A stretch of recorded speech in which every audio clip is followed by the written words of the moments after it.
Welcome to study IQ। My name is Amit और आज हम डिस्कस करेंगे कि पल्सेस यानी कि दालें उनको भारत के पब्लिक डिस्ट्रीब्यूशन सिस्टम में इंक्लूड करना चाहिए या नहीं।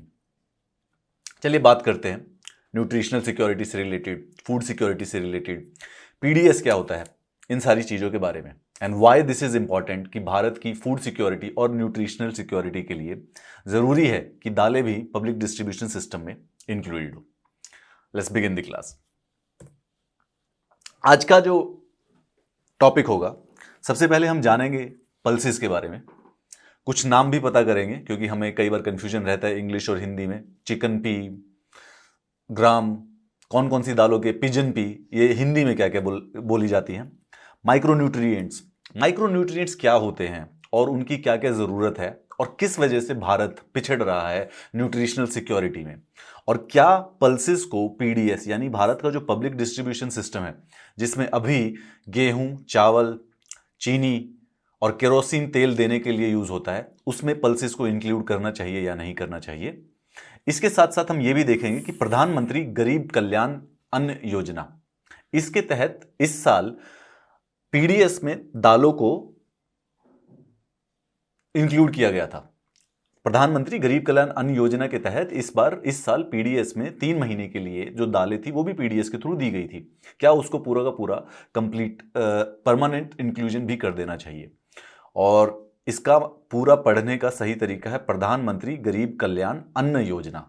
आप में से एक जो कि सुनील शेट्टी के फैन है वो पढ़ रहे हैं इसके प्रधानमंत्री गरीब कल्याण अन्न योजना। नोप, इट्स अन्न। चलिए देखते हैं। ठीक है, तो पल्सेस है, इंक्लूड होनी है पब्लिक डिस्ट्रीब्यूशन सिस्टम में। वाई? माइक्रोन्यूट्रिएंट्स के लिए, क्योंकि माइक्रोन्यूट्रिएंट्स, मॉल न्यूट्रिशन भी एक बड़ी समस्या है भारत के अंदर। चलिए स्टार्ट करते हैं, पहले जानते हैं पल्सेस के बारे में। Let's go for it. Bharat विश्व का सबसे बड़ा प्रोड्यूसर है पल्सेस का। 25% ऑफ द ग्लोबल प्रोडक्शन दालों की जो होती है वो भारत के अंदर होती है। कंज्यूमर भी हम सबसे बड़े हैं, 25% प्रोड्यूस करते हैं और 27% कंज्यूम कर जाते हैं, यानी कि इंपोर्ट भी बहुत ज्यादा होता है, 14% और इंपोर्ट भी कर रहे हैं। Pulses account for the 20% of the under food grains. तो भारत का जितना भी एग्रीकल्चर का एरिया जिसमें फूड ग्रेन्स उगाई जाती हैं उसमें से 20% जो एरिया है वो फूड ग्रेन्स में दालों को उगाने के लिए यूज किया जाता है। क्यों? क्योंकि भारत का जो देश है वो जनरली शाकाहारी है और शाकाहारी जो देश होते हैं उनके लिए जो प्रोटीन का जो मेन सोर्स होता है वो दालें होती हैं, सब जानते हैं। इसमें एक फायदा ये होता है कि ये एक नाइट्रोजन फिक्सिंग बैक्टीरियाज जो होते हैं वो बेसिकली दालों में पाए जाते हैं, लेग्यूमिनस रूट्स होती हैं इनकी, एक एनवायरनमेंट के लिए फायदे वाली बात है। बड़ी सारी सी दाल है, देसी चना, अरहर, तूर, मूंग, काबुली, उड़द, राजमा, लोबिया, मसूर, मटर। अब ये सारी की सारी हिंदी में हमें पता है, कई बार हो सकता है आप पहचान भी लें, आप पहचान लेंगे, लड़के लोग मुझे पता है, आपको नहीं पता है कि उड़द और मसूर और मूंग में क्या फर्क होता है। मुझे भी नहीं पता है, मैं आपके साथ हूं मैं इस समस्या में। अब देखिए, और ऊपर से इंग्लिश वाला बिल्कुल नहीं पता होता कि भाई बंगाल ग्राम, पिजन पीज कौन सी है, अरहर या तूर, ग्रीन बीज, white peas, it's very confusing. तो एक बार आज के लिए जरूर देखेंगे कि कौन सी दाल कौन सी होती है और इंग्लिश और हिंदी में उनके नाम क्या है। मुझे भी सीखना है आप लोगों के साथ साथ। सबसे पहले जो मूंग दाल होती है इसको कहा जाता है येलो लेंटिल। ठीक है, एक बारी में नहीं होगी परंतु धीरे धीरे याद होगा। ग्रीन ग्राम यानी हरे मूंग की दाल, साबुत मसूर, इंडियन ब्राउन लेंटिल्स। ठीक है, कई बार हमने पढ़ा है लेंटिल्स क्या होता है, भाई लेंटिल्स का मतलब दाल होता है। ठीक है, दाल जो साबुत मसूर की दाल है इसे इंडियन ब्राउन लेंटिल्स कहते हैं। आज का पूरा प्रोजेक्ट क्या है, किचन में जाना है और सारी की सारी मम्मी को बताना है कि दालें कौन कौन सी अंग्रेजी में क्या क्या कहते हैं, और खासकर से लड़कों को जाना है, लड़कियों के साथ कंधा मिला के चलो, आज reclaim the kitchen from them. ठीक है, सारी दाल पता होनी चाहिए कि कौन सी दाल का नाम क्या है। This will help you actually. ठीक है, रेड ऑरेंज पिंक लेंटिल्स यानी कि ब्राउन लेंटिल्स मसूर दाल। ठीक है, मसूर दाल को बेसिकली जब हस्क निकाल देते हैं, उनको पॉलिश वॉलिश कर देते हैं, तो उसके बाद ये रेड ऑरेंज पिंक लेंटिल्स बन जाती है, मसूर दाल बन जाती है।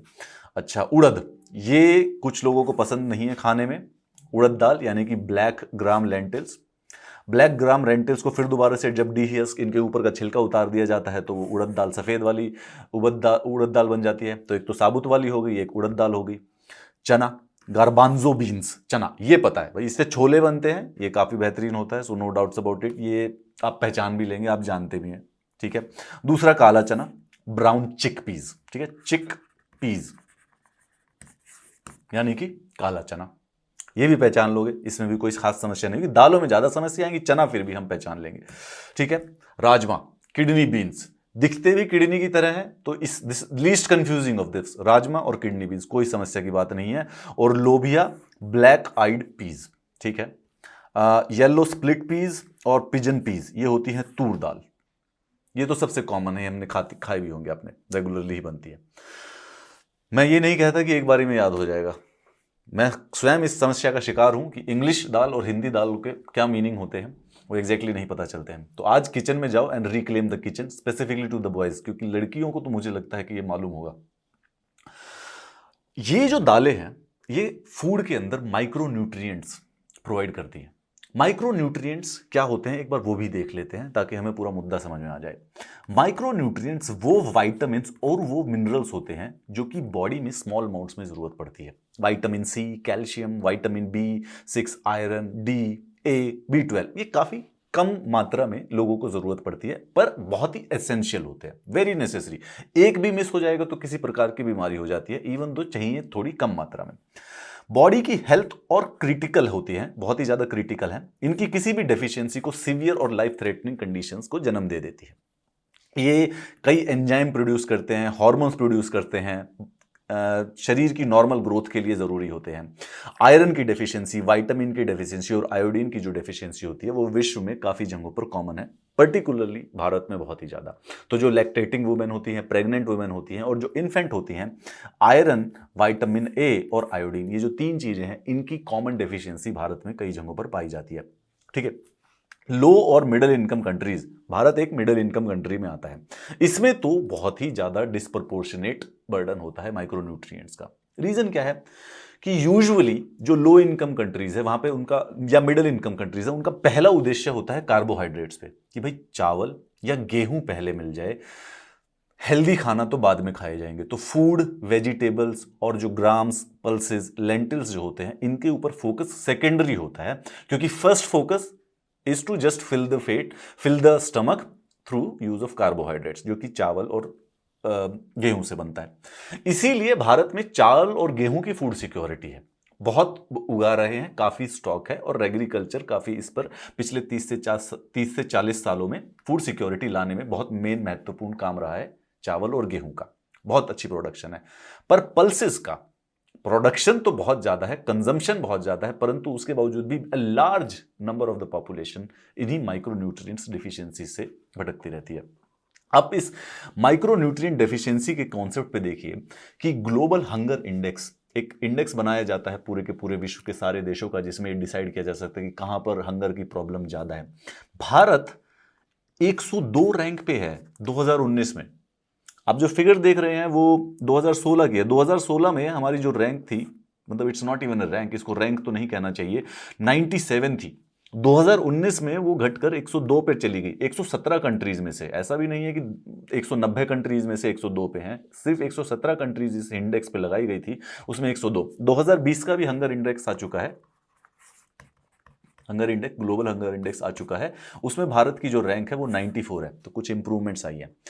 जो ग्लोबल हंगर इंडेक्स होता है वो बेसिकली 3-4 पैरामीटर्स पे देशों को जज करता है कि इन्फेंट मोर्टेलिटी कितनी है, जो मॉल न्यूट्रिशन पॉपुलेशन है उसकी पॉपुलेशन के साथ प्रोपोर्शन क्या है, और 5 साल से नीचे के जो लोग हैं, बच्चे हैं सॉरी, 5 साल से नीचे के जो लोग हैं उनमें से कितनों की ग्रोथ वेस्टेड है और कितनों की ग्रोथ स्टंटेड है। तो ये 4 पैरामीटर्स के बेसिस पर ग्लोबल हंगर इंडेक्स डिसाइड होता है, जिसपे आप देख सकते हैं कि भारत काफी पुअर फेयर कर रहा है।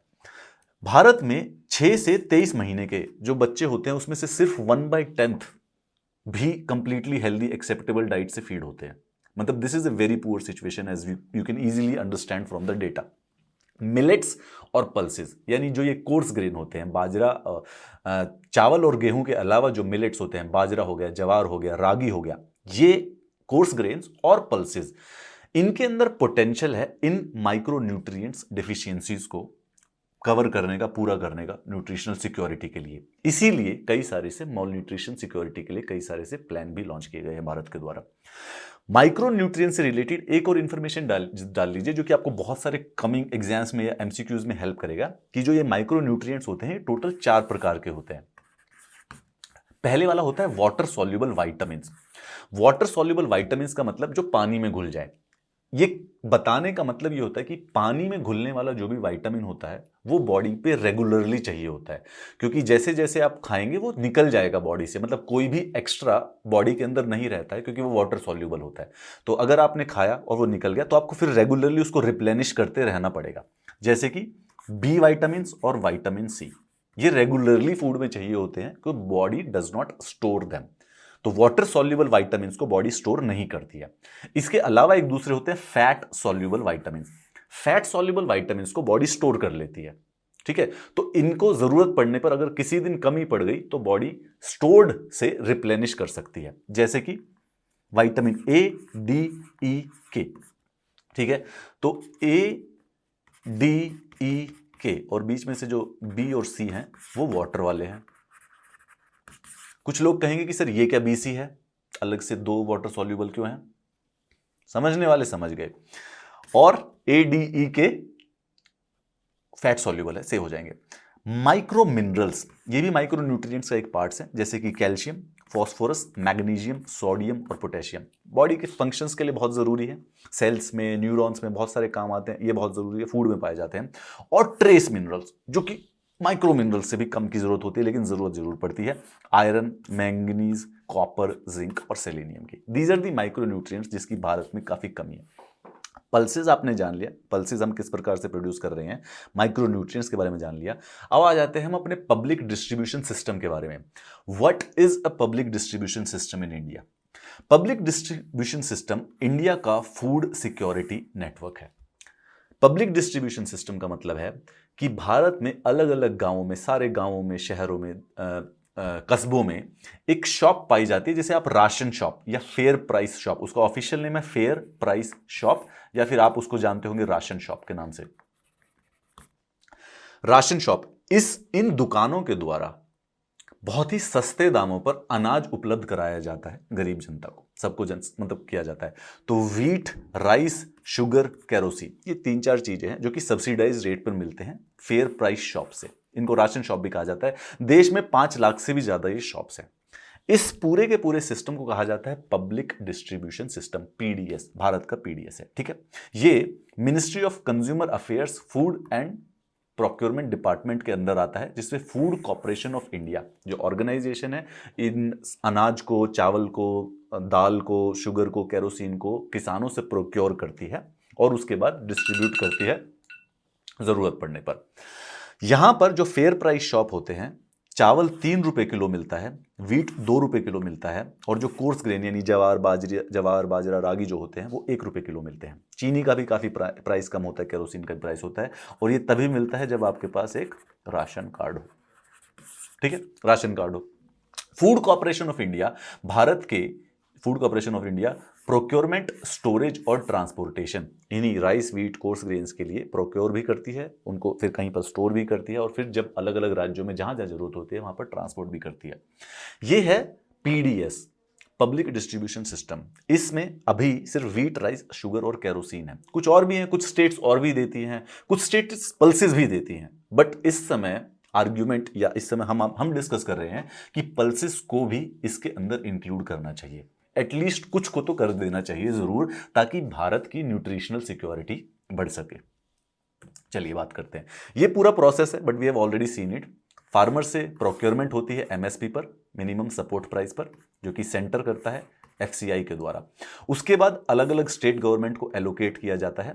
अलग अलग state governments fair price shop यानी राशन शॉप्स पर बेसिकली इस अनाज को पहुंचाते हैं, डिस्ट्रीब्यूट करते हैं, और वो फिर बेसिकली फाइनल बेनिफिशियरीज को राशन कार्ड के द्वारा डिस्ट्रीब्यूट कर दिया जाता है।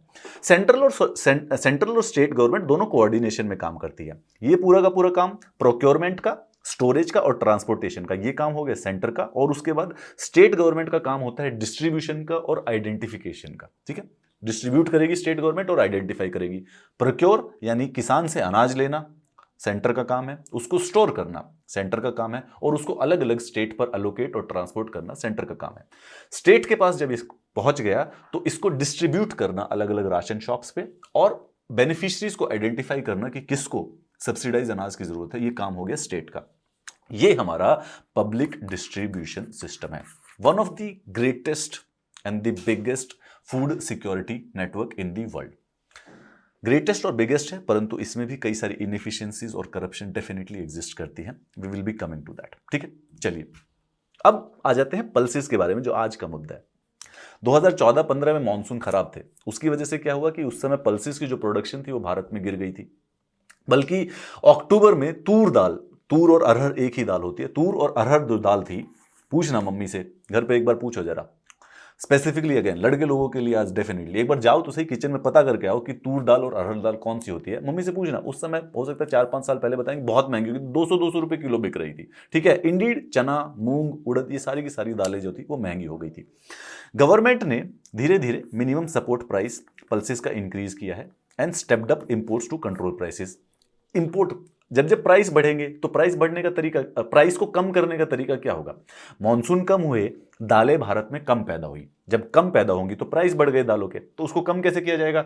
इंपोर्ट्स बढ़ा दीजिए, ताकि अगर इंपोर्ट्स आएंगे तो बेसिकली और सप्लाई आएगी तो प्राइस थोड़े से कंट्रोल में आ जाएंगे। भारत ने कई सारे स्टेप्स लिए, इंपोर्ट को भी बढ़ाया गया। मोजाम्बिक के साथ बेसिकली एक मेमोरेंडम ऑफ अंडरस्टैंडिंग साइन किया गया कि अगले 5 साल तक हम आपसे इतनी सारी दालें इंपोर्ट करेंगे, और उसके बाद एक 2 मीट्रिक टन का बफर स्टॉक भी क्रिएट किया गया गवर्नमेंट के द्वारा। एफसीआई और नाफेड इसके अंदर, फूड कॉर्पोरेशन ऑफ इंडिया, और नाफेड जो ऑर्गेनाइजेशन है जो कि पल्सेस को प्रोक्योर करती है, वही सेंट्रल ऑर्गेनाइजेशन, वो भी हेल्प करती है। प्राइस स्टेबलाइजेशन स्कीम के तहत उन्होंने एक बफर स्टॉक भी बनाया दालों का। बफर स्टॉक बनाने का ये प्राइस स्टेबलाइज हो जाएगा कि भाई बफर स्टॉक रहेगा, अगर कम हो जाता है, सपोज कीजिए एक एग्जांपल के तौर पर समझते हैं, दाल एक साल में आती है 15 मिलियन टन, ठीक है, अब अगले साल आ गई 12, तो प्राइस बढ़ जाएंगे इमीडिएटली दालों के। लेकिन अगर हमारे पास पहले से ही 2 मिलियन टन का एक स्टॉक बना रखा है, तो जरूरत पड़ने पे जब कम होगा तो हम उसी स्टॉक को, जो गवर्नमेंट होती है, उसी स्टॉक को बेसिकली मार्केट में छोड़ देती है, तो प्राइस बढ़ता नहीं है बल्कि स्टेबलाइज रहता है। So this is known as price stabilisation scheme. Government एक स्टोरेज बना के रखती है, एक बफर स्टॉक बना के रखती है कि अगर कमी आ गई, प्राइस बढ़ने लग गए, तो हम इसको छोड़ देंगे ताकि प्राइस स्टेबलाइज हो जाए। गुड आइडिया, ठीक है। इसके साथ साथ एक और बात अंडरस्टैंड करते हैं प्रधानमंत्री गरीब कल्याण अन्न योजना के बारे में। लॉकडाउन की वजह से भारत में न्यूट्रिशनल सिक्योरिटी को मेंटेन करने के लिए इस साल भारत की वित्त मंत्री निर्मला सीतारमण ने डिक्लेयर किया था कि प्रधानमंत्री गरीब कल्याण अन्न योजना के तहत 3 महीनों तक जितने भी पीडीएस शॉप्स हैं, सब पर दालें मिलेंगी सब्सिडाइज रेट पर। टेम्परेरी था, it is not the permanent solution. फिर नाफेड और एफसीआई ने बेसिकली उनको सारे के सारे एफसीआई पे उनको दालों भेजी गई, और पिछले कम से कम 20 करोड़ लोगों को दालें इस बार डिस्ट्रीब्यूट की गई थी लॉकडाउन के दौरान, प्रधानमंत्री गरीब कल्याण अन्न योजना के तहत। पढ़ लेना इसको, ये सारे एमसीक्यू में आने वाला है इस बार, ठीक है। डिस्ट्रीब्यूशन ऑफ पल्सेज अंडर प्रधानमंत्री गरीब कल्याण अन्न योजना to 5 crore households is a welcome step for addressing the issue of malnutrition। जब गवर्नमेंट डॉक्यूमेंट में या न्यूज़पेपर में हाउस होल्ड समझते हैं तो जनरली एक हाउस होल्ड को 5 लोगों का माना जाता है, तो 5 करोड़ हाउस होल्ड हो गए तो बेसिकली 25 करोड़ लोगों को उन्होंने दाल वितरित की है। More than 1.25 million tonne 1 kg of free pulse to each household. तो याद रखो कि 1 kg एक महीने के लिए 1 किलो दाल एक हाउस होल्ड को, एक हाउस होल्ड का मतलब 5 मेंबर, यानी कि एक को गई 200 ग्राम, ठीक है। इस प्रकार से दाल दी गई थी अंदर PMGKY to those covered under national food security act in April to November 2020। Idea ये था कि जो गरीब लोग हैं वो, क्योंकि ऊपर से लॉकडाउन भी लगा हुआ है तो न्यूट्रिशनल सिक्योरिटी पे मुद्दा बैठ सकता है, वो नाफेड ने जो जो पल्सेस सेव कर रखी थी मंडी प्राइस से कम करने के लिए, प्राइस ज़्यादा ना बढ़ जाए, नॉर्मल बात है कि इसीलिए उन्होंने ये कर दिया। ये पीछे हम देखें कि प्राइस स्टेबलाइजेशन स्कीम के तहत ऐसे एक्टिविटीज गवर्नमेंट करती रहती है, ठीक है।